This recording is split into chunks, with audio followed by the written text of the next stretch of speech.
Gangavatarana, descent of sacred Ganges, a contemplation on aspect of tapasya, deep penance. To attain perfection, to be siddha, penance or tapasya is must. Tapasya, the word tapa, signifies heat. Thus, tapasya is a severe churning process. This churning process that eventually yields nectar of Jnana, of wisdom. This benefit, however, is preceded by emergence of much poison. Poison that can cause complete arrest of all movement. In essence, arrest of all life. There is only one mighty God who can partake that poison, who can hold all of that poison within himself. The one who is truly immobile, achala, that is Shiva.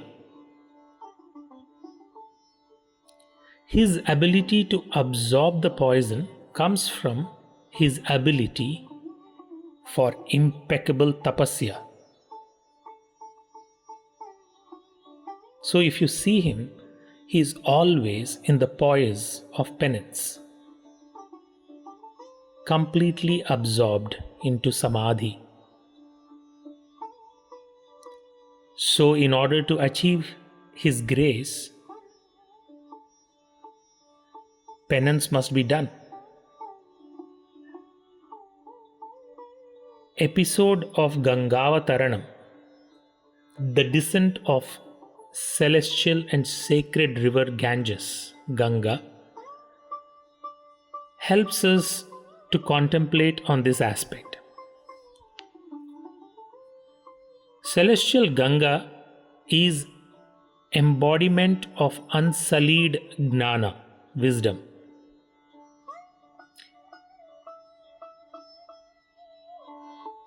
What is Jnana?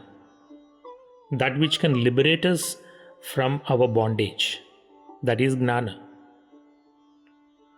Sacred River Ganga is ascribed this divine quality of bestowing liberation. It is known to dispel all sanchita karma at one go.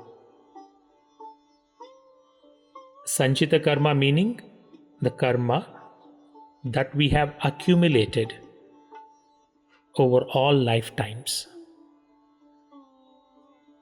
Therefore, all the puja vidhi starts with by invoking sacred Ganga.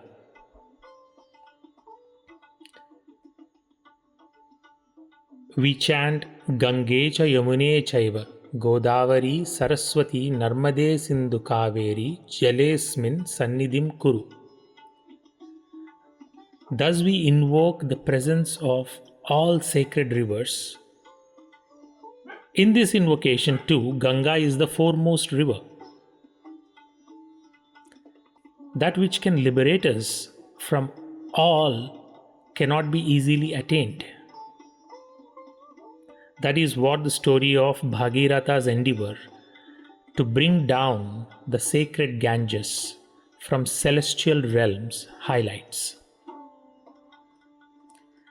In order to liberate his ancestors into higher realms, he sets out with penance, first unto Brahma,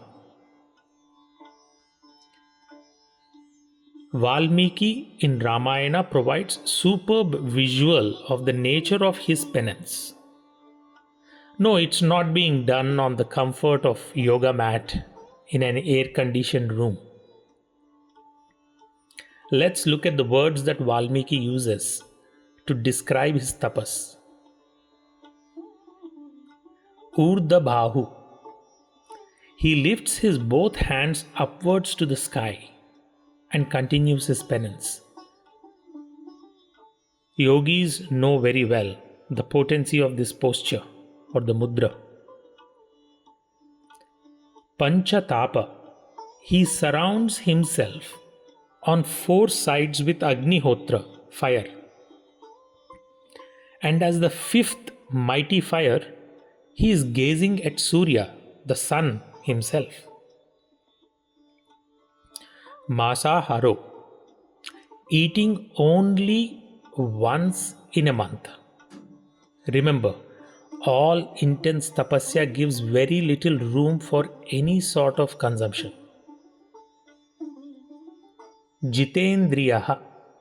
He had to conquer all the senses.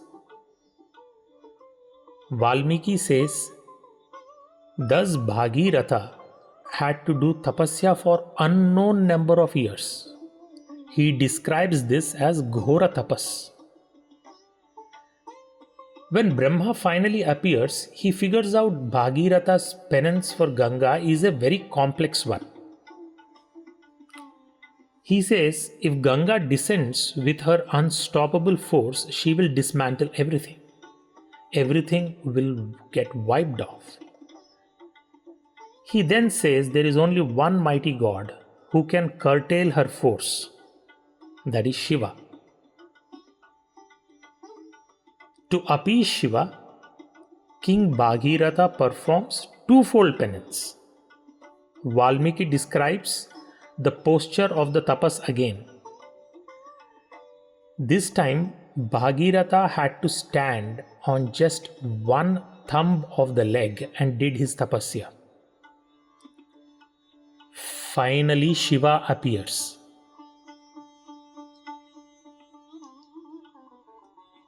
And agrees to participate in this impossible endeavor and thus becomes Gangadhara, one who adorns Ganga in his Jata Juta, the dreadlocks. So Bhagiratha had to first do penance for attaining Jnana, then penance again for retaining Jnana, penance again for acting in Jnana. It is important to remind here, because of Ganga's arrogance, Shiva arrests her in dreadlocks for an year. So Bhagiratha has to do tapasya again for her release, so that the actual purpose of her descent can be fulfilled. This story holds the same essence as countless other sacred stories. That is, how whole life has to become uninterrupted tapasya. In Sri Aurobindo's words, all life is yoga.